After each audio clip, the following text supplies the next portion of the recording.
Horizon Chance Home UX, and this is the Israel-Palestine conflict, a brief, simple history by channel Vox.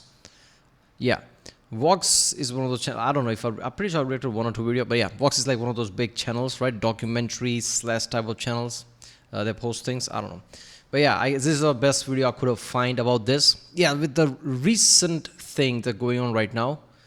First of all, my first reaction to it was like, maybe it's gonna be like usual conflict. It's not gonna get out of hand.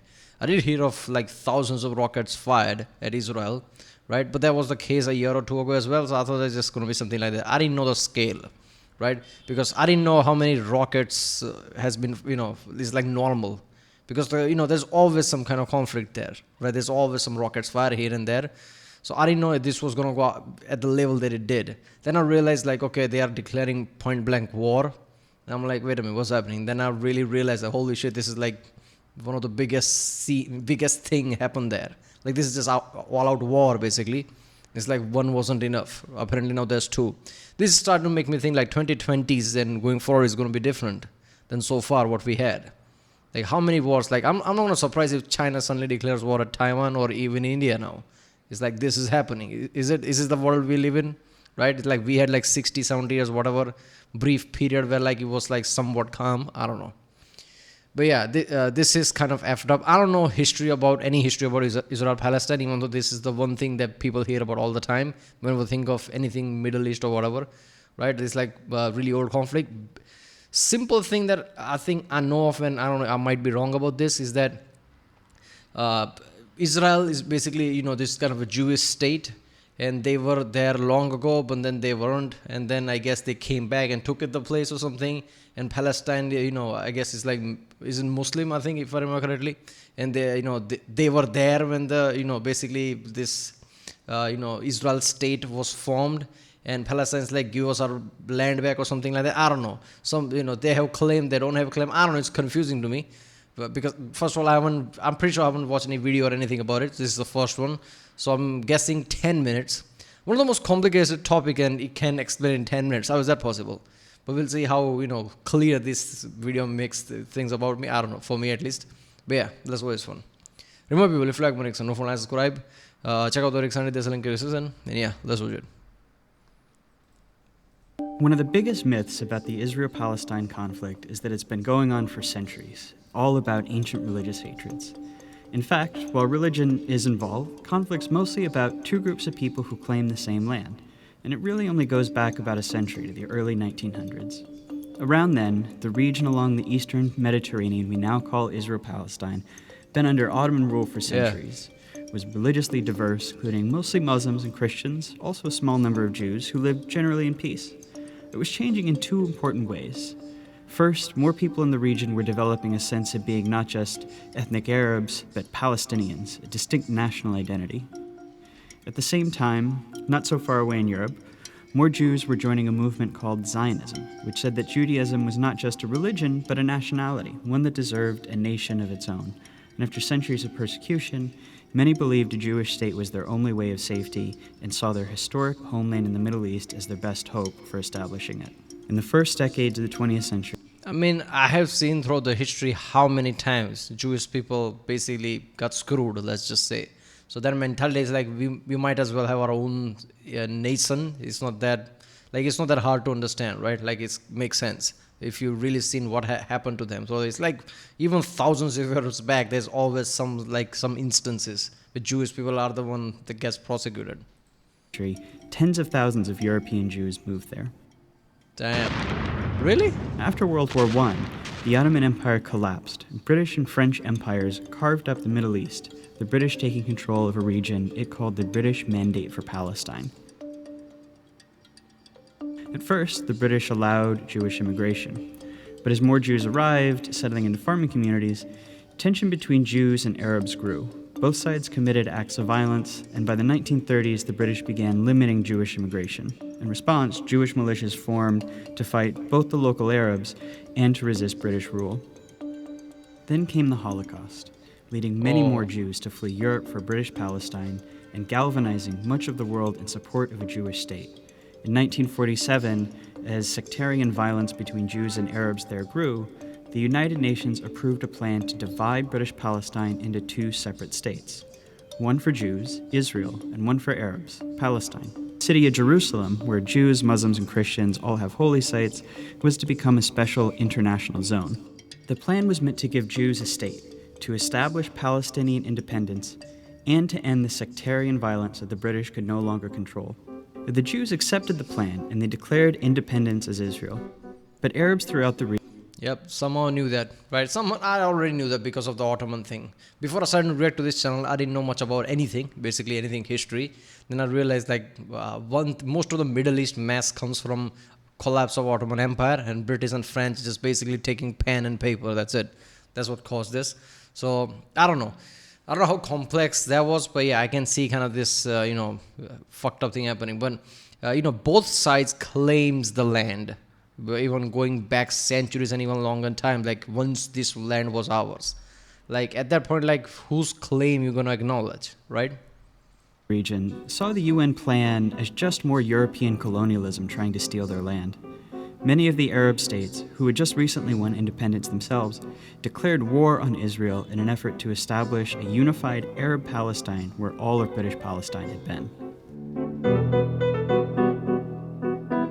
The new state of Israel won the war, but in the process, they pushed well past their borders under the UN plan, taking the western half of Jerusalem and much of the land that was to have been part of Palestine.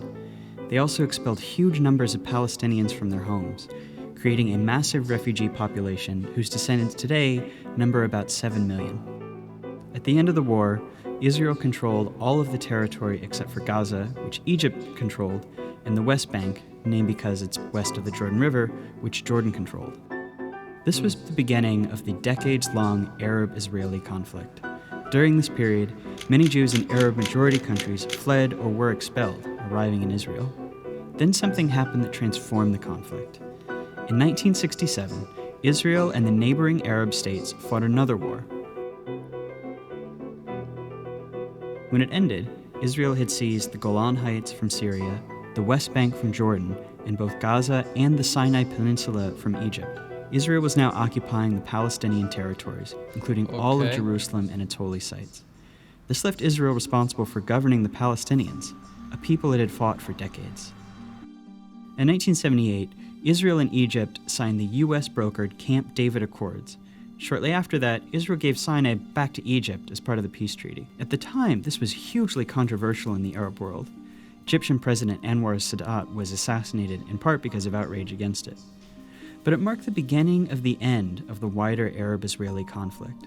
Over the next few decades, the other Arab states gradually made peace with Israel, even if they never signed formal peace treaties. But Israel's military was still occupying the Palestinian territories of the West Bank and Gaza, and this is when the conflict became an Israeli-Palestinian struggle.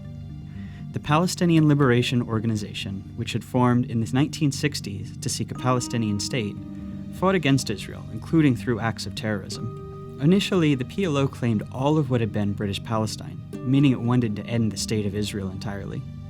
Fighting between Israel and the PLO went on for years, even including a 1982 Israeli invasion of Lebanon to kick the group out of Beirut. The stillness of the ceasefire in southern Lebanon was shattered today by the sound of guns, bombs, and planes. The PLO later said it would accept dividing the land between Israel and Palestine, but the conflict continued. As all of this was happening, something dramatic was changing in the Israel-occupied Palestinian territories. Israelis were moving in. These people are called settlers, and they made their homes in the West Bank and Gaza, whether Palestinians wanted them or not. Some moved for religious reasons, some because they want to claim the land for Israel, some just because the housing is cheap, often subsidized by the Israelis. Okay. They just moved so it could become of Israel. There's so many layers to this kind of conflict, man. It's such a, usually conflicts, at least in today's world, any land conflict, any type of conflict, right? There's like, it's a national issue, sure, there's military involved and everything. But rarely I see conflict that has like even every single civilian has like properly invested to it. People literally moving there so it could be claimed for Israel. Like this is some next level shit. Man, so basically, Palestine basically wants this like whole region to be Palestine, like no Israel at all. Is that what the issue is? At least that was the issue here with PLO. I don't know what current goal is, right? The two-state solution, one-state solution, I hear about all the time, but what both side wants. Is Israel like, oh, it's all Israel? Is Palestine like, it has to be Palestine? Is that where they're stuck at? Because if that's the case, like, how do you find a solution?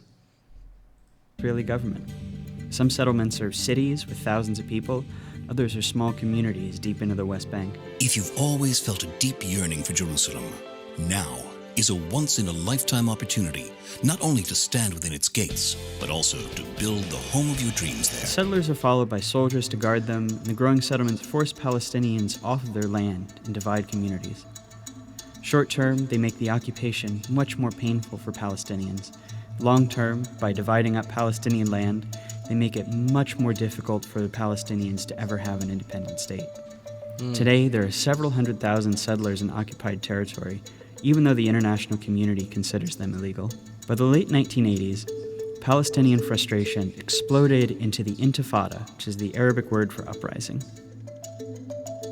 It began with mostly protests and boycotts, but soon became violent.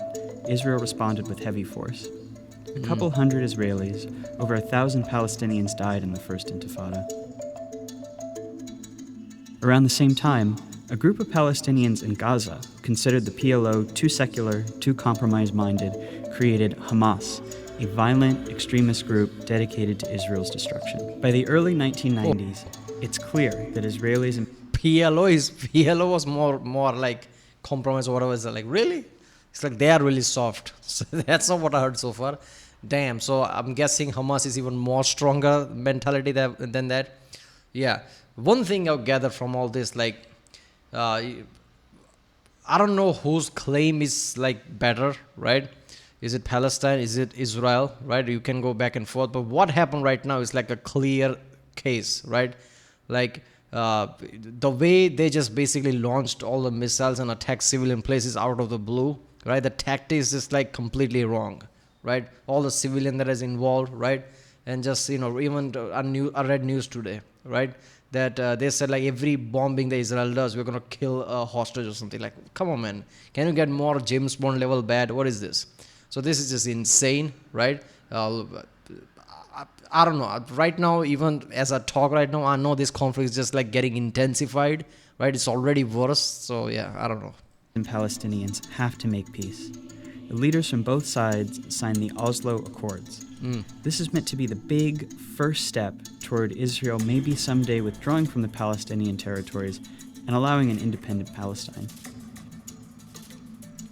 The Oslo Accords established the Palestinian Authority, allowing Palestinians a little bit of freedom to govern themselves in certain areas. Hardliners on both sides opposed the Oslo Accords. Members of Hamas launched suicide bombings to try to sabotage the process. The Israeli right protests peace talks with ralliers calling Prime Minister Yitzhak Rabin a traitor and a Nazi. Not long after Rabin signs the second round of Oslo Accords, a far-right Israeli shoots him to death in Tel Aviv. This violence showed how extremists on both sides can use violence to derail peace, keep a permanent conflict going as they seek the other side's total destruction. That's a dynamic that's been around ever since. Negotiations meant to hammer out the final details on peace drag on for years, and a big Camp David summit in 2000 comes up empty. Palestinians come to believe peace isn't coming, rise up in a second intifada, this one much more violent than the first. By the time it wound down a few years later, about 1,000 Israelis and 3,200 Palestinians had died. The second intifada... I have a feeling that number is going to be dwarfed by this time's conflict, right? I feel like it might already be on the rise, right? I'm pretty sure the numbers are already high. This is just fucked up. Really changes the conflict. Israelis become much more skeptical that Palestinians will ever accept peace or that it's even worth trying. Israeli politics shift right. The country builds walls and checkpoints to control Palestinians' movements. They're not really trying to solve the conflict anymore, just to manage it. The Palestinians are left feeling like negotiating didn't work and violence didn't work, and that they're stuck under an ever-growing occupation with no future as a people. That year, Israel withdraws from Gaza. Hamas gains power, but splits from the Palestinian Authority in a short civil war, dividing Gaza from the West Bank. Israel puts Gaza under a suffocating blockade, and unemployment rises to 40%. This is the state of the conflict as we know it today. It's relatively new, and it's unbearable for Palestinians. In the West Bank, more and more settlements are smothering Palestinians, often respond with protests and sometimes with violence, though most just want normal lives. In Gaza, Yeah, see, the thing is, pretty sure there was a poll, right? Read on one of the news that poll asked Palestinians that how much they support Hamas as their, like, their voice basically. And the numbers were much lower, like 20-30% or lower than that, right? So yeah, right now Hamas basically declared war on Israel like that, and Israel is retaliating. But yeah, I don't know how many Palestinians basically support that. So yeah, that's kind of fucked up. Right now, I don't get it. Like, how I didn't know that Hamas was that stronger, right? Hamas was like internationally recognized as a terrorist organization. Kind of makes sense the way they're bombing, suicide bombing, and everything, even right now, right? But I didn't know that they can take on entire Israel, right? Or I don't even know if they can or not. They just basically launched this without, I don't know, preparation or something. Iran and some countries are also support of Hamas, so I don't know. Hamas and other violent groups have periodic wars with Israel. The fighting overwhelmingly kills Palestinians, including lots of civilians. In Israel itself, most people have become apathetic. For the most part, the occupation keeps the conflict relatively removed from their daily lives, with moments of brief but horrible violence. There's little political will for peace. No one really knows where the conflict goes from here. Maybe a third intifada, maybe the Palestinian Authority collapses. But everyone agrees that things as they are now can't last much longer. Israel's occupation of the Palestinians is too unstable to last, and that unless something dramatic changes, whatever comes next will be much worse.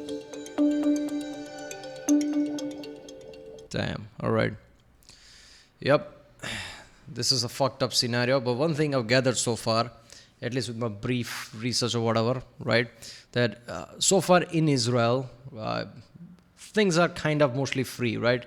You can be gay, openly gay, it's fine. You can even be Muslim, you'll be allowed your religion, freedom, whatever, it's all fine. I don't think that's the case with Palestine, right? And I'm pretty sure Palestinian, basically Hamas, wants Israel gone, not compromise or something, right? So, like, this is like 21st century. Israel is not some small country in overall, I guess military prowess and everything, right? Look at the spy agency, how strong it is, Mossad. So overall, I don't know, like, if there's going to be two-state solution, Palestine, basically Hamas has to compromise a lot, basically, because Israel's not going to do that much compromise at this level they are basically right now. So if Hamas and Palestine just like, oh, we're not going to do this, they won't have support of Arab countries like Iran and something, and this is just going to turn to violence. I don't know where this goes, right? The way it is turning to violence now and going future, it's still going to be violence. Like, there's not going to be any agreement. I don't know where this goes, man. This is so fucked up, right? So I don't know. Right now it's like thousands of missiles gets launched like every day or something. Like, the number just is like fucking ridiculous, right? I can't stop but just think about the civilians here, right? Because in the end, there can be extremist group, there could be national political agenda or something, but every day, every minute, there are the civilians who just want to go to their job and just live their life. Right now there are missiles being dropped there where the people live. This is so fucked up, right? I don't know, this is just horrendous. But yeah, I guess that's a brief history. Kind of makes sense, right? Both sides claims land, both are kind of like, yeah.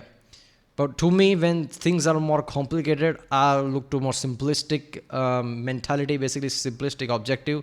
And right now, basically, Hamas is using more like a terrorist type of element, just surprise bombing, killing hostages, and all that shit.